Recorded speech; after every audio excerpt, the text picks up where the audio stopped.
गोलू गुस्से में अपनी माँ को धक्का दे देता है। निर्मला का कमजोर शरीर बहुत दूर जाकर गिरता है।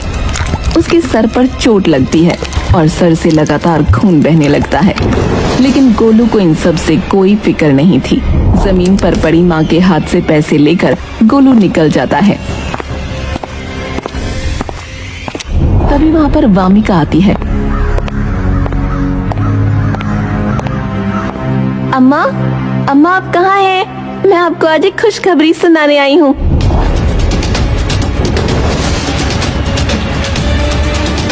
अम्मा, आपकी हालत किसने की?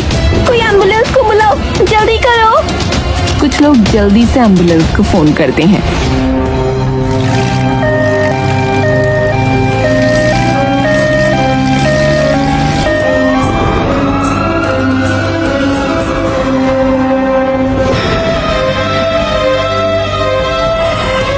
निर्मला की जब आंख खुलती है तो वो अपने आप को अस्पताल के वार्ड में पाती है। अम्मा, आपको होश आ गया? आप ठीक तो है ना? आपके साथ ये सब किसने किया अम्मा? आप मुझे एक बार उसका नाम बताइए, मैं उसे छोड़ूंगी नहीं। गोलू, मेरा बेटा। पैसों के लिए उसने मुझे धक्का दे दिया था। हमें उसे ऐसे नहीं छोड़ना चाहिए, वो बहुत खतरनाक हो चुका है। मैं अभी पुलिस को फोन करती हूँ।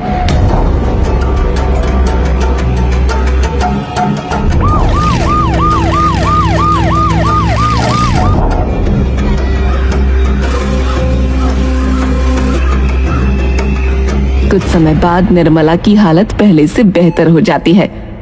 अम्मा चलिए, आज हम घर चलेंगे। तू बहुत प्यारी बच्ची है। मुझे नहीं पता तेरा मेरा क्या रिश्ता है, पर मुझे ऐसा लगता है हमारे बीच कुछ बहुत गहरा रिश्ता है। डॉक्टर ने आपको इमोशनल होने से मना किया है और ज्यादा टेंशन लेने की जरूरत नहीं है। गोलू को मैंने बाल सुधार केंद्र में भिजवा दिया है। देखिएगा, वो वहाँ से बिल्कुल ठीक होकर आएगा। तब तक आपका ख्याल मैं रखूंगी। और हाँ, एक और बात तो मैं आपको बताना भूल ही गई, लेकिन वो मैं घर चलकर बताऊंगी।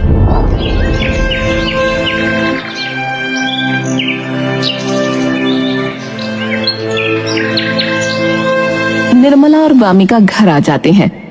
बेटा, तुम मुझे कुछ बताने वाली थी। हाँ, वो मैं ये कह रही थी कि मेरे पिताजी का पता चल गया है, लेकिन अभी मैं उनसे मिली नहीं हूँ। यहाँ से जाने के बाद मैं सबसे पहले उनसे मिलने वाली हूँ। तो तुझे जाना चाहिए। मेरी वजह से तूने अपना इतना जरूरी काम नहीं किया। आप भी बहुत जरूरी है अम्मा। मैं कल सुबह अपने पापा से मिलने जाऊंगी।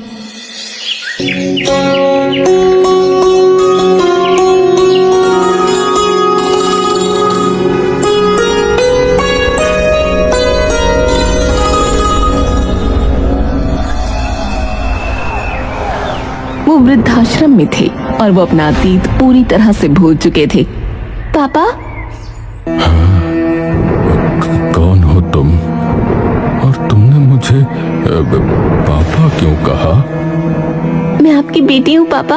आप मुझे भूल चुके हैं। बहुत मुश्किल से आपका पता लगाया है मैंने। हाँ, ये सच है कि मैं अपना अतीत भूल चुका हूँ, पर तुमसे मिलके बहुत अच्छा लगा बेटा। अगर मैं आपको अपने साथ कहीं चलने को कहूँ तो आप चलेंगे? वामिका का पिता राजी हो जाता है। वामिका अपने पिता को उन्हें पहाड़ों के बीच निर्मला के घर ले जाती है। वही पहाड़, वही रास्ता, वही सुंदरता, उन्हें कुछ कुछ याद आ रहा था। क्या हुआ पापा, आप ठीक तो है ना? मुझे ऐसा लग रहा है जैसे इस जगह से मेरा बहुत पुराना नाता है। आप इस जगह को जानते हैं? इसका मतलब मैं आपको सही जगह लाई हूँ। वामिका अपने पिता को लेकर जैसे ही निर्मला के घर पहुँचती है। अम्मा देखो मेरे साथ कौन आया है। निर्मला जैसे ही वामिका के पिता को देखती है, उसकी आंखें फटी की फटी रह जाती हैं। वामिका के पिता भी निर्मला को देखकर हैरान हो जाते हैं। तुम जिंदा हो? इतने सालों से कहाँ थे? तुम्हारे होते हुए भी मैं एक विधवा की जिंदगी जी रही थी। अम्मा आप क्या कह रही हैं? लगता है आपको कुछ गलतफहमी हो रही है। निर्मला, मुझे सब याद आ गया। तुम्हारी शक्ल देखते ही मैं तुम्हें पहचान गया। मेरी मेरी याददाश्त लौट आई। आपकी याददाश्त लौट आई? इसका मतलब जो मैं समझ रही हूँ वही सच है। आपकी वो पहली पत्नी जिसकी वजह से मेरी माँ ने आपको छोड़ दिया था, वो ये है? हाँ, निर्मला ही मेरी पहली पत्नी है। आज तक लगता था मेरे पिता गलत नहीं है, लेकिन आप तो सच में एक बहुत घटिया इंसान है। जब आपका अच्छा खासा परिवार था तो आपने मेरी माँ की जिंदगी क्यों बर्बाद की? मैंने ये सब जानबूझकर नहीं किया बेटी। निर्मला, तुम्हें तो याद होगा ना, उस बरसात के मौसम में तुम मुझे शहर जाने से मना कर रही थी। सुनिए, इतनी बरसात में कहाँ जा रहे हैं? पहाड़ों पर बहुत फिसलन होती है। देखो, तुम गोलू का ध्यान रखो निर्मला। मैं शहर से जल्दी ही लौट आऊंगा। मुझे वहाँ कुछ बहुत जरूरी काम है। चिंता मत करो, मैं सही सलामत आऊंगा। गोलू गुस्से में अपनी माँ को धक्का दे देता है। निर्मला का कमजोर शरीर बहुत दूर जाकर गिरता है। उसके सर पर चोट लगती है और सर से लगातार खून बहने लगता है, लेकिन गोलू को इन सब से कोई फिक्र नहीं थी। जमीन पर पड़ी माँ के हाथ से पैसे लेकर गोलू निकल जाता है। तभी वहाँ पर वामिका आती है। अम्मा, अम्मा आप कहाँ हैं? मैं आपको आज एक खुशखबरी सुनाने आई हूँ।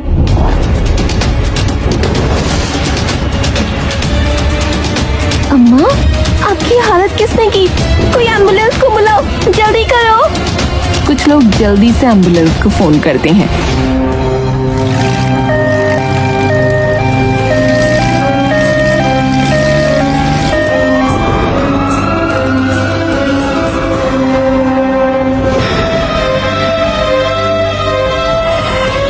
निर्मला की जब आंख खुलती है तो वो अपने आप को अस्पताल के वार्ड में पाती है।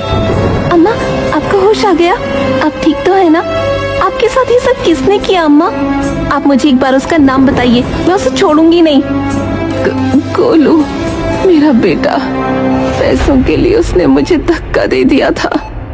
हमें उसे ऐसे नहीं छोड़ना चाहिए, वो बहुत खतरनाक हो चुका है। मैं अभी पुलिस को फोन करती हूँ।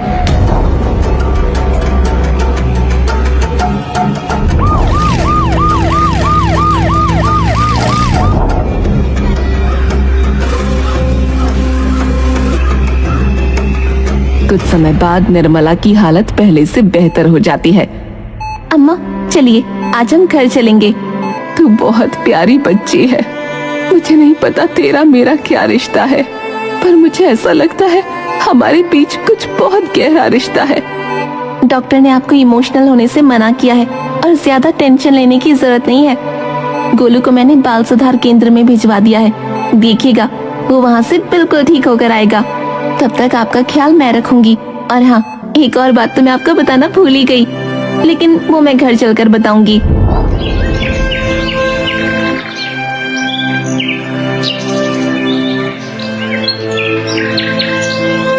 निर्मला और वामिका घर आ जाते हैं।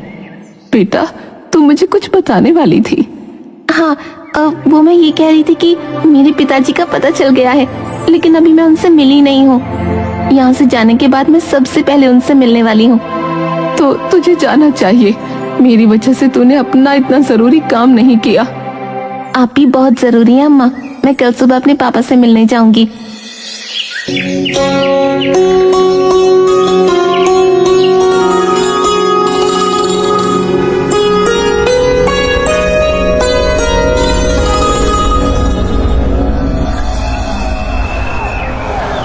वो वृद्धाश्रम में थे और वो अपना अतीत पूरी तरह से भूल चुके थे। पापा? कौन हो तुम? और तुमने मुझे पापा क्यों कहा? मैं आपकी बेटी हूँ पापा। आप मुझे भूल चुके हैं। बहुत मुश्किल से आपका पता लगाया है मैंने। हाँ, ये सच है कि मैं अपना अतीत भूल चुका हूँ, पर तुमसे मिलके बहुत अच्छा लगा बेटा। अगर मैं आपको अपने साथ कहीं चलने को कहूँ तो आप चलेंगे? वामिका का पिता राजी हो जाता है। वामिका अपने पिता को उन्हें पहाड़ों के बीच निर्मला के घर ले जाती है। वही पहाड़, वही रास्ता, वही सुंदरता, उन्हें कुछ कुछ याद आ रहा था। क्या हुआ पापा, आप ठीक तो है ना? मुझे ऐसा लग रहा है जैसे इस जगह से मेरा बहुत पुराना नाता है। आप इस जगह को जानते हैं? इसका मतलब मैं आपको सही जगह लाई हूँ। वामिका अपने पिता को लेकर जैसे ही निर्मला के घर पहुँचती है, अम्मा देखो मेरे साथ कौन आया है। निर्मला जैसे ही वामिका के पिता को देखती है, उसकी आंखें फटी की फटी रह जाती हैं। वामिका के पिता भी निर्मला को देखकर हैरान हो जाते हैं। तुम जिंदा हो? इतने सालों से कहाँ थे? तुम्हारे होते हुए भी मैं एक विधवा की जिंदगी जी रही थी। अम्मा आप क्या कह रही हैं? लगता है आपको कुछ गलतफहमी हो रही है। निर्मला मुझे सब याद आ गया। तुम्हारी शक्ल देखते ही मैं तुम्हें पहचान गया। मेरी याददाश्त लौट आई। आपकी याददाश्त लौट आई? इसका मतलब जो मैं समझ रही हूँ वही सच है। आपकी वो पहली पत्नी जिसकी वजह से मेरी माँ ने आपको छोड़ दिया था, वो ये है? हाँ, निर्मला ही मेरी पहली पत्नी है। आज तक लगता था मेरे पिता गलत नहीं है, लेकिन आप तो सच में एक बहुत घटिया इंसान है। जब आपका अच्छा खासा परिवार था तो आपने मेरी माँ की जिंदगी क्यों बर्बाद की? मैंने ये सब जानबूझकर नहीं किया बेटी। निर्मला, तुम्हें तो याद होगा ना, उस बरसात के मौसम में तुम मुझे शहर जाने से मना कर रही थी। सुनिए, इतनी बरसात में कहाँ जा रहे हैं?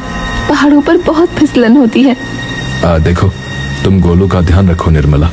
मैं शहर से जल्दी ही लौट आऊंगा। मुझे वहाँ कुछ बहुत जरूरी काम है। चिंता मत करो, मैं सही सलामत आऊंगा। ऐसा है कि आपको हमारी ये कहानी पसंद आई होगी। कृपया हमारे चैनल को सब्सक्राइब करें और सभी अपडेट्स के लिए बेल आइकन जरूर क्लिक करें। और हाँ, वीडियो लाइक और शेयर करना मत भूलिएगा। Bye bye.